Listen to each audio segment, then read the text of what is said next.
इसीलिए ऋषियों और महर्षियों ने वैदिक संस्कृति का विधान ऐसा किया है कि प्रारंभ से लेकर अंत तक व्यक्ति का जीवन व्यर्थ न चला जाए। प्रारंभ से लेकर जीवन व्यर्थ चला गया, ये ध्यान रखना। ईश्वर का नियम पक्का और सर्वत्र है। इस नियम में कहीं पर भी हेर फेर नहीं हुआ करती। यहां चापलूसी नहीं चलती है। हम ईश्वर की बड़ी चापलूसी कर लेंगे तो अपना नियम बदलेगा ना। हो घंटा घड़ियाल बजाने वाले, रात दिन राधे राधे कहने वाले, रोज मस्जिदों में जाकर के नमाज पढ़ने वाले, मांग देने वाले, सब के सब धरे रह गए। जो कोरोना आया सारे मंदिर में ताले पड़ गए, सारे गुरुद्वारे बंद हो गए, सारी मस्जिदें बंद हो गई। ना गलती करोगे तो ईश्वर की व्यवस्था में उसके लिए दंड है, तो वहां क्षमा नहीं है, ये ध्यान रखना। आपने पाप नहीं किया है तब तक तो आप बचते हैं, लेकिन आपने कर दिया फिर दुनिया की कोई ताकत नहीं जो आपको बचा ले। यज्ञ कुंड में वेदी ये अग्नि जल रही है, आप एक अच्छा कार्य करने के लिए बैठे हैं, संसार के कल्याण का कार्य करने के लिए बैठे हैं,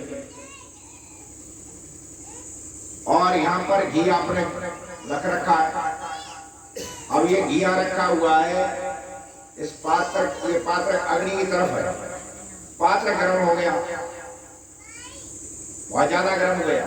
आपने सोचा घी उठा करके डिब्बे में डाल लें, आपने पात्र उधर से ही पकड़ लिया जिधर गर्म था, बस जल गए। जल गए, जब जल गए, पकड़ा नहीं था तो ठीक, अब जल गए। चाहे आप हवन कर रहे हो चाहे कुछ भी कर रहे हैं, आपने गलती करी, जलेंगे। अब इस जलने के बाद में उस जलन को सहन करने के अलावा कोई तरीका नहीं। चाहे आप गंगा जी नहाओ, चाहे गोवर्धन परिक्रमा करो, चाहे हरिद्वार जाओ, जलन दूर नहीं होगी। पाप हो गया तो उसका परिणाम अवश्य भोगना पड़ेगा। चाहे विद्वान हो चाहे मूर्ख हो, वही पाप करे, वही पाप करे, परिणाम भोगना पड़ता है। बड़े बड़े विद्वान आपने देखे ना, बीमार तो सब हो जाते हैं, बड़े बड़े विद्वान बीमार हो जाते हैं। क्यों? गलतियां जो परमात्मा ने नियम बनाए उसमें गलती करोगे तो आ जाओ। वहां ये नहीं देखा जाता कि आप विद्वान है या आप मूर्ख है, आपने हाथ डाला तो जलेंगे। विवेक किसमें है, अकल किसमें? प्रवचन क्यों किया जाता है कि पाप करने से पहले ही बच जाओ। योग दर्शन का ने कहा, हेयम दुखम अनागतम, जो दुख नहीं आया उससे आप बच सकते हैं। कैसे बच सकते हो? काम ही नहीं करेंगे। जो दुख आ जाए वो काम ही नहीं करेंगे, जिससे दुख जीवन में आए। काम करेंगे तो वैसे काम करेंगे दुख आए। अब इसके लिए क्या किया जाए? इसके लिए ही ऋषियों ने व्यवस्थाएं बांधी कि जब मनुष्य जन्म मिल गया, हमें आंख, कान, नाक, दांत, बुद्धि आदि सब कुछ परमात्मा ने दे दी। ये पुण्य कर्म नहीं तो ये जीवन व्यर्थ न चला जाए, इसलिए ऋषियों ने व्यवस्थाएं बांधी। जीवन हर एक व्यक्ति का बहुत महत्वपूर्ण है। ये तब पता लगता है जब अपने पर बीतती है, तब दूसरे से नहीं पता लगता। जब हमारा जीवन बर्बाद हो ना, तब लगता है दुनिया बर्बाद है। जब अपना जीवन बर्बाद हो जाता तो क्या लगता है? दुनिया बर्बाद है। हम प्रार्थनाएं करते रहो, इसीलिए प्रार्थनाएं दी गई। हम इतने सावधान रहे, इतने सावधान रहे, इतने सावधान रहे, बार बार प्रार्थना कर, पर हम मानते कम है। हम संध्या भी करते हैं, पर संध्या में कभी प्रतिज्ञाओं को पूरा करने की कोशिश कभी नहीं करते। जब तक हमारे जीवन में, ये ध्यान रखो, जब तक हमारे जीवन में आस्तिकता नहीं आएगी, हम पाप से बच नहीं पाएंगे। पाप से बचने का एकमात्र उपाय क्या है? आस्तिकता। आस्तिक बोलो। आस्तिक क्या है? सर्वत्र परमात्मा विद्यमान है, आपके मन में भी विद्यमान, सब देखा है। आस्तिक व्यक्ति ही पापों से बच सकता है, दूसरा बच नहीं सकता। जहां आस्तिकता गई, पाप आए। हम आस्तिक कितने बड़े, हम पूजा पाठ करते हैं, हम हवन करते हैं, हम संध्या करते हैं, हम ये आस्तिक नहीं पा पाएंगे। आस्तिकता क्या है कि समझ लेना कि व्यक्ति यहाँ पर है, या कोई व्यक्ति कितना ही बड़ा चोर हो और यहाँ कोई जेवर गिर जाए अभी सब आपके देखते उठाएगा नहीं उठाएगा, तो उसे पता है सब बैठे हुए। कोई व्यक्ति चाहे जीव का कितना ही चटोरा हो और रसगुल्ला रख दो, मन में पानी आएगा उठा के खा नहीं सकता। कौन समाज देख रही कैसे खा लेंगे? अच्छा वही रसगुल्ला का टुकड़ा उठा कर आप कमरे में रख दो, उनसे कहना इसे देखे रहना कोई लेना जाए तो माने वाला दो चार खाई जा रही दो चार तो खाली आप जानते हैं कोई नहीं देख रहा। जहां वो नास्तिक हुआ वहां रसगुल्ला खाए, और जहां आस्तिक हुआ वहां रसगुल्ला नहीं खाएगा। क्यों देख रहा? अच्छा यहाँ नहीं खा रहा, आगे देखा ना, यहाँ नहीं खा रहा, कमरे में क्यों खा लिए? यहाँ वो आस्तिक है क्या? किसके लिए? आप सब हैं। वहां वो नास्तिक हो जाता है, कोई नहीं देख रहा, लेकिन जब उसे ये आ जाएगा परमात्मा देख रहा तो आप कैसे करेगा? तुलसीदास के बारे में आता है ना, वहां से पत्नी ने फटकारा तब वो आए, रात में आए, विवेक तो थोड़ा जाके आएगा, रात में आए अंधेरे में ही, तो गांव के किनारे पर 3-4 आदमी खड़े। तुलसीदास से उन्होंने पूछा कि तुम कौन है? अब तुलसीदास समझा ये वैसे ही हमारे जैसे बैरागी, बोले जैसे तो वैसे ही हमें चोरों समझ लिया जी चोर है। चल हमारे संग गए, एक घर में दीवार तोड़ने लगे, सैन लगा के दीवार तोड़ करके जो कुछ लाओ, तो सैन लगाने लग गए, तब तुलसीदास समझे तो चोर है। उन्होंने तुलसीदास को काम सौंपा कि हम खोदे की दीवार तोड़ेंगे, ईंटें बाहर फेंकते रहेंगे, मट्टी बाहर फेंकते रहेंगे, और कोई हम 3-4 हैं और कोई दिखाई दे जाए तो फिर तू अंदर मट्टी फेंक दे, न पकड़ जाए हम भाग जाओ। जब बिल्कुल दीवार टूटने पे आई, वैसे तुलसीदास ने मट्टी फेंक दी, और चोर के पैर तो होते नहीं, चोर कितना ही तगड़ा हो पैर नहीं होते। गांव हमने देखा था, ककड़ी खरबूजे तरबूज होते ना, कई बार गांव के लड़के कहते बाबा तो रात में तोड़ के लाएंगे, और हमने देखा खेत में बिल्कुल बुढ़ा आदमी भगा नहीं जाता, उसने खा दिया सब भाग खड़े हुए, तो कहा इतनी दम थी चोरों में, इतनी दम होती, दम नहीं होती, सब भाग खड़े हुए। तुलसीदास से बाहर आकर कहा तेरे मट्टी फेंकी, कौन था? कौन आदमी? आदमी तो कोई नहीं था, कतर मट्टी को फेंक दी। आपने कहा था हमारे अलावा और कोई देखता हो, परमात्मा देख रहा, मट्टी इसलिए फेंक। जहां कहीं पर भी आस्तिकता आ जाएगी, पाप अपने आप हट जाएगा। हम अपने को आस्तिक बनाए, अपने घर को आस्तिक बनाए, अपने परिवार को आस्तिक बनाए। ध्यान रखो, जो आस्तिक बन गई, जिन्होंने ईश्वर पर विश्वास कर लिया, वो पाप से बच जाएगा। वेद में आता है, और विशेषकर विद्वानों के लिए, कि तुम सांप का आचरण मत करो, सांप कुटिल होता ना, इन आचरणों को मत करो, तुम्हारे लिए सामान हमने पहले रख के तैयार। जब खाने पीने कोई कमी नहीं, परमात्मा ने सब रख रखा है, और फिर भी तू नहीं मानता, फिर भी आचरण करता। सब चीज दे रखी उसने, फ्री दे रखी, मूल्य का पता नहीं, अब मूल्य पता चल गया कि ऑक्सीजन का कितना मूल्य, आगे पर सिलेंडर ले लेकर फिर भी बचे ना। समझा करो इसको, परमात्मा सर्वत्र, उसने कितनी कृपा कर रखी, कितनी कृपा कर रखी। उस कृपा को आप न समझ करके जब पाप करने लग जाते हैं, पाप उसकी कृपा को जब समझ लेंगे कितनी कृपा है। ब्लैक फाइनेंस हो गया, 200 आदमी कहते हैं, हजारों आदमी, 200 आदमी को आंखें निकालनी पड़ी, आपकी आंखें हैं, मूल्य समझो। रोग वाली आंखें निकल गई हैं, सारी जिंदगी अंधेरा रहेगा।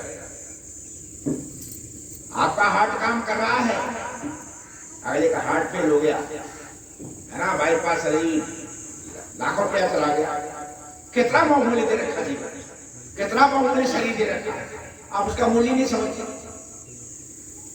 मूल्य समझिए, आस्तिकता यही है कि आप रोटी खाते हैं पर रोटी को बनाने वाले रोटी व्यापक परमात्मा बन जाते हैं। हम धमकी देना शुरू कर देते घर में जब देखो कितने हमने के लिए बालकों के लिए कहने लग जाती माता है, आदमी कहने लग जाता हमने रोटी कर कर खवाई, तो रोटी करके खवाई है, गेहूं नहीं बनाया, पानी नहीं बनाया, आग नहीं बनाई, लकड़ी नहीं बनाई, और ये हाथ भी उसने अपने नहीं है, वो परमात्मा ने बनाई दिए। वो केवल यूं घुमा दिया, उसका आदमी ऐसा जला देता है और वो सब कुछ दे रहा है। करना समझो तो सीधा दुर्भाग्य का, वो सौभाग्य समझो परमात्मा जो दे रखा, जो वातावरण हमें दे रखा, जो शरीर स्वस्थ, एक दिन में 1 मिनट भी शरीर स्वस्थ रहता है, बड़ा सौभाग्य। 10 मिनट घटने की परवाह नहीं।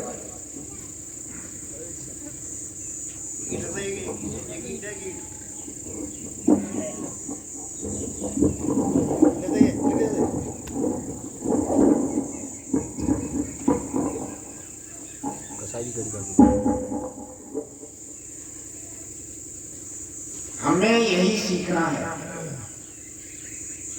तब यदि बचना है तो हमारे अपने क्या दायित्व है? समाज को हम पहले अपने को देखें, हमने उन दायित्वों का निर्वहन किया कि नहीं किया? परमात्मा ने हमें यहाँ भेजा, हम उन दायित्वों को निभाते कि नहीं निभाते? यदि हम उन दायित्वों को नहीं निभाते, ये ध्यान रखना सबसे बड़ा पाप है उन दायित्वों से भागना। बड़े दायित्व है हमारे। कहीं ऐसा तो नहीं है कि हम दूसरे को बर्बाद कर रहे हैं, और दूसरे को जो बर्बाद करता है इससे बड़ा पाप क्या? यदि आप हमें बर्बाद करने से बड़ा पाप क्या? और ये ध्यान रखो, संसार में बर्बाद वही करता है जो अपने सबसे ज्यादा निकट होता है।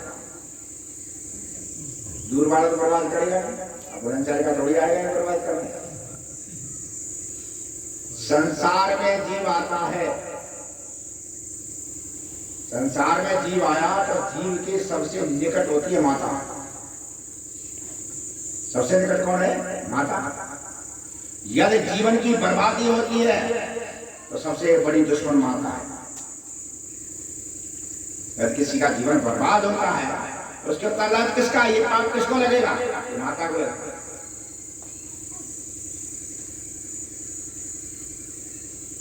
और उसके बाद दूसरा नंबर कौन है? पिता को। इसलिए चाणक्य ने लिखा है, माता शत्रु पिता वैरी। पहली शत्रु कौन है? मां। दूसरा वैरी कौन है? पिता। माता शत्रु पिता वैरी। अरे तुमने ये क्या कह दिया? माता को तो देवता कहा गया, पिता को तो देवता कहा गया। उन्होंने ना, माता पिता होते देवता। कौन माता शत्रु है, कौन पिता वैरी है? ये न मालो न पाठ। जिन्हें अपने बच्चों को संस्कारित नहीं किया, जिन्हें अपने बच्चों को अच्छी तरह तैयार नहीं किया, बच्चों पर ध्यान नहीं दिया, वो माता क्या है? शत्रु है। वो पिता क्या है? बैरी।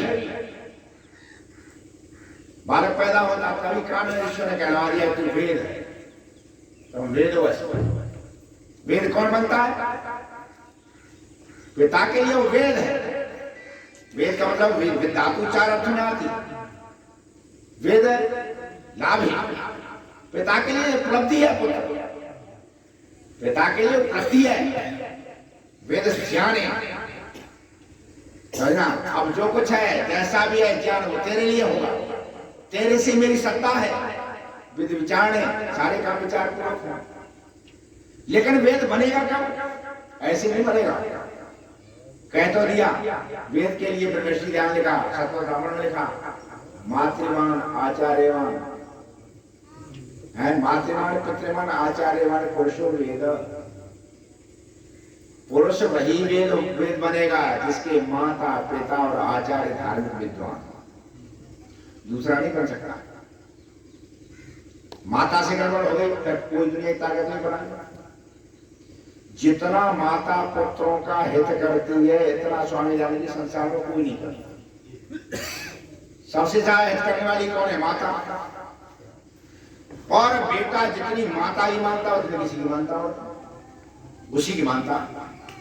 यदि उससे सावधानी हुई तो उसका जीवन निश्चित बर्बाद। माँ का दायित्व सबसे पहले है। फिर पिता का बाद में, फिर सबसे बाद में तो आचार्य का। मशीरा ने लिखा है सत्यानुशासन बाल शिक्षा में, माता पिता संतानों को कैसी शिक्षा करें। स्वामी कहते जिससे संतान विद्या प्रिय और सत्संग प्रिय हो। यदि संतान विद्या प्रिय नहीं, सत्संग प्रिय नहीं है, तो समझो माता विफल है, वो पिता विफल है जिसकी संतान विद्या में रुचि नहीं रखती, जिसकी संतान सत्संग में रुचि। ऐसा कहे जिससे संतान विद्या प्रिय और सत्संग प्रिय, वो माता पिता वो यत्न करे। और मातृमान कौन है? स्वामी जाने का मातृमान कौन है? कहते धन्य वो माता है। स्वामी कहते हैं धन्य वो माता है जो जन्म से लेकर, गर्भ से लेकर के जब तक विद्या पूरी नहीं हो जाती तब तक सुशीलता को उपदेश करती। धन्य वो माता है जब तक विद्या पूरी नहीं हो जाती तब तक सुशीलता को उपदेश करती।